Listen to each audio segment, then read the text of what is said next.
दोस्तों, अब मालदीव का भारत से पंगा लेना उसी पर भारी पड़ता नजर आ रहा है, क्योंकि भारत ने एक और प्रोजेक्ट फ्रांस और यूएई में ट्रांसफर कर दिया है। जो प्रोजेक्ट इसी साल मालदीव में लगने वाला था, लेकिन मालदीव को लग रहा था कि वह भारत के दुश्मन चीन से हाथ मिला लगे तो भारत और उसकी ज्यादा इज्जत करेगा। लेकिन अब भारत पूरी तरह से समझ गया है कि मालदीव से हमारे लिए दोस्ती रखना और ज्यादा खतरनाक हो सकता है। लेकिन जिस प्रकार से मालदीव के राष्ट्रपति मोहम्मद मुइज्जू ने चीन के साथ भारत के खिलाफ जो एग्रीमेंट किए हैं, उनका बदला अब भारत मालदीव से लगातार लेने की प्रक्रिया में चल पड़ा है। इसी में भारत का जो प्रोजेक्ट मालदीव में तैयार किया जाना था, लेकिन अब मालदीव को सबक सिखाने के लिए उन प्रोजेक्ट को अन्य देशों में भेज दिया गया है। और जो प्रोजेक्ट भारत ने अन्य देशों में भेजा है वह मालदीव को बहुत ज्यादा महत्वपूर्ण था। इससे मालदीव की इकोनॉमी में बहुत ज्यादा बड़ा फायदा होने वाला था। लेकिन मालदीव की हरकतों की वजह से इस प्रोजेक्ट से वह हाथ गवा बैठे। कौन सा है वह प्रोजेक्ट, सब कुछ इसी वीडियो में बताएंगे। इसीलिए जिस तरह से भारत मालदीव को मुंह तोड़ जवाब दे रहा है, उसके लिए इस वीडियो को लाइक करके चैनल को सब्सक्राइब कर लें। दोस्तों, हम बात कर रहे हैं पावर सोलर प्लांट की। इसमें सबसे बड़ी खासियत ये थी कि भारत की Indian hotels company limited, Taj resort and sepia, दोनों कंपनी मालदीव में मिलकर एक बड़ा सोलर प्लांट बनाने वाली थी। इस सोलर प्लांट का सबसे बड़ा मकसद यह था कि यह पानी के ऊपर तैर भी सकता था, क्योंकि मालदीव छोटे से देश में जमीन बहुत कम है। इसलिए इस प्रोजेक्ट को इस प्रकार से तैयार किया जाना था। इसको लेकर भारत की कंपनियों ने एक बहुत बड़ा अमाउंट पहले से बचा लिया था। लेकिन जैसे ही मालदीव के राष्ट्रपति मोहम्मद मुइज्जू ने चीन से हाथ मिलाया है, तो भारत ने भी मालदीव का मुंह तोड़ जवाब देते हुए इस प्रोजेक्ट को यूएई और फ्रांस में भेजने का पूरी तरह मन बना लिया है। असल में बात यह है कि जब से मालदीव ने चीन के साथ मिलकर खिचड़ी पकाना शुरू कर दिया है, तो भारत क्यों बैठे बैठे देखता रहे। भारत भी अब मालदीव को नीचे दिखाने की कोई भी कसर नहीं छोड़ने वाला। भारत की कंपनियों ने मालदीव में जो प्रोजेक्ट को स्टार्ट करने का सोचा था, वह प्रोजेक्ट अब दूसरे देशों में एक बड़ी लेवल पर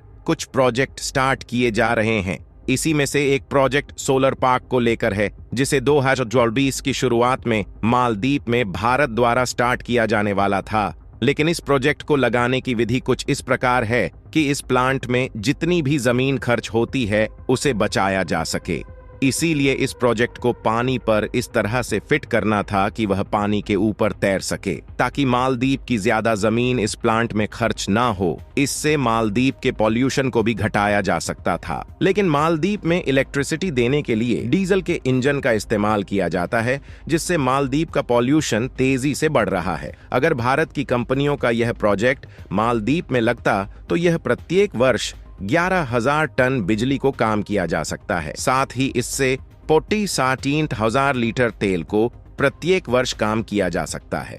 इस प्रोजेक्ट से जनरेटर की आवाज यानी कि ध्वनि प्रदूषण भी पूरी तरह काम किया जा सकता था। लेकिन अब आप जानते हैं मालदीव ने भारत से दुश्मनी लेकर अपनी अर्थव्यवस्था को किस प्रकार से नुकसान पहुंचाया है। अब मालदीव को एहसास होने लगा है। लेकिन अब भारत मालदीव को किसी भी सेक्टर में मदद देने वाला नहीं है। आपको यह पता ही होगा कि जब से मालदीव के राष्ट्रपति मोहम्मद मुइज्जू चीन के राष्ट्रपति से मिले हैं, तब से उनके तेवर बदले बदले नजर आ रहे हैं। अगर मान जाए तो मालदीव के राष्ट्रपति भारत के विरुद्ध जहर उगलना शुरू कर दिए हैं। अभी तक मालदीव में जो भारत के 70 सैनिक थे, उन्हें वहां से निकलने की एक डेडलाइन मालदीव के राष्ट्रपति ने दी थी। लेकिन उसके बावजूद भी फिर से मालदीव के राष्ट्रपति ने भारत के सैनिकों को निकालने की बात कह दी। लेकिन अब भारत पूरी तरह समझ चुका है कि मालदीव भारत के साथ वर्तमान में किस प्रकार से बर्ताव कर सकता है। इसीलिए भारत मालदीव के खिलाफ शांत नहीं बैठ सकता, क्योंकि जब तक मालदीव आंखें दिखाएगी तब तक भारत मालदीव का बेड़ा गर्व कर देगा। इसलिए भारत एक बड़े प्रोजेक्ट जो कि मालदीव में लगाए जाने वाले थे, उन्हें दूसरे देश में शिफ्ट करने वाला है। ये प्रोजेक्ट एलपीजी और सोलर पार्क था, जिसे दूसरे देशों में फिक्स किया जा रहा है। आपकी जानकारी के लिए बता दें कि मालदीव में सुबह 8 दिन से 9 लाख तक जनरेटर का इस्तेमाल किया जाता है, जिससे वहां के टूरिस्ट को सुंदरता दिखाई जाती है। लेकिन मालदीव ने भारत को जिस प्रकार से अपने तेवर दिखाना शुरू किए हैं, उसे मालदीव को बहुत बड़ा नुकसान हुआ है। क्योंकि अगर मालदीव भारत को आंख नहीं दिखता, तो मालदीव के अंदर एक बड़ा सोलर पार्क यानी कि प्रोजेक्ट को भारत फिक्स कर देता, जिससे मालदीव को बहुत बड़े बड़े फायदे होने वाले थे। लेकिन जिस तरह से मालदीव ने भारत को आंखें दिखाएं, उसके बाद भारत ने अपना यह प्रोजेक्ट यूएई, ऑस्ट्रेलिया जैसे देशों में फिक्स करने की सोच ली है, क्योंकि वहां पर सोलर पार्क की बहुत कमी है। इसलिए भारत को यह मौका सोने पर सुहागा है। इस प्रोजेक्ट में लगभग $1 ट्रिलियन का इन्वेस्टमेंट होने वाला है। वहीं कुछ एलपीजी प्रोजेक्ट मालदीव में सेटअप किए जाने वाले थे, लेकिन अब वह भी मालदीव से बाहर जाकर श्रीलंका में शिफ्ट कर दिया गया है। और अगर देखा जाए तो श्रीलंका में इस समय एलजी गैस की बहुत कमी है, और भारत के लिए कमल की बात यह थी इस एलजी प्रोजेक्ट को श्रीलंका के एक कंपनी के साथ पार्टनरशिप में सेटअप करने वाली है, और ये पुणे गैस भी अन्य देशों में भी ले जाने वाली है। लेकिन अब जो हुआ है वह बहुत बुरा हुआ है। इस वक्त भारत और मालदीव के रिश्ते तनावपूर्ण दौर से गुजर रहे हैं।